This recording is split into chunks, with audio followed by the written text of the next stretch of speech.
ఈరోజు నేను అనంతపూర్ రావటానికి ముఖ్య కారణం ఆర్టీటీ రూరల్ డెవలప్మెంట్ ట్రస్ట్ ని మూసేసి 11 నెలలై వేల కోట్ల ఆస్తుల్ని దోచుకోవడానికి కుట్ర పంతున్నారు.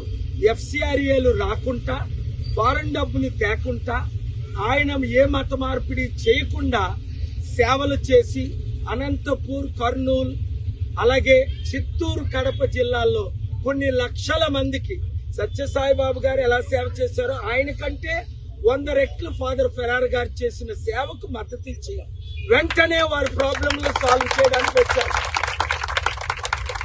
ఇలా రోడ్డు మీద నుంచి నేను ఇప్పుడు హైదరాబాద్ వెళ్తుండగా ఇక్కడ mid level health providers, community health workers పాపం వాళ్ళు ఎంతో కష్టంతో హెల్త్ ప్రొవైడ్ చేస్తుంటే వాళ్ళని రెగ్యులరైజ్ చేయమని ఒకటి, అందరిలాగే వాళ్ళకు కూడా శాలరీలు పెంచమని 23% హైక్ చేయమని అడుగుతున్నారు.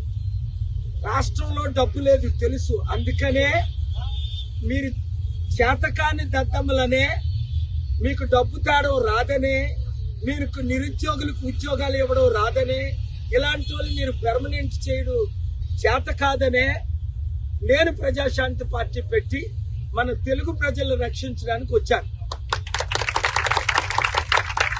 ముఖ్యమంత్రి గారు మీరు నన్ను కలిస్తే వీళ్ళ ప్రాబ్లమ్స్ సాల్వ్ చేయడం నెల రోజులు అవసరం లేదు, 1 వీక్ చాలు. మీరైనా సాల్వ్ చేయండి, లేదా మీరు నన్ను కలిస్తే నేనైనా సాల్వ్ చేస్తాను. ఫండింగ్ వస్తేనే కదా శాలరీలు ఇచ్చేది, శాలరీలు పెంచేది, నిరుద్యోగులకు ఉద్యోగాలు ఇచ్చేది. మీరు తేలేరు, నన్ను తేనెవరు, మీరు చెయ్యలేరు, నన్ను చెయ్యనివ్వరు. కనుక మీరు నేను కలిస్తే మంచి జరుగుతుంది. లేదు అంటే ఇప్పుడున్న రాజకీయ నాయకులందరినీ చిత్తుగా ఓడించి 7569441275 గ్రూపులు పెట్టి ఒక్కొక్కరు 100 నుంచి 1000 మందిని చేర్చి అనంతపూర్ కేఏ పాల్ గ్రూప్ లేదా ప్రజాశాంతి పార్టీ అని పెట్టండి.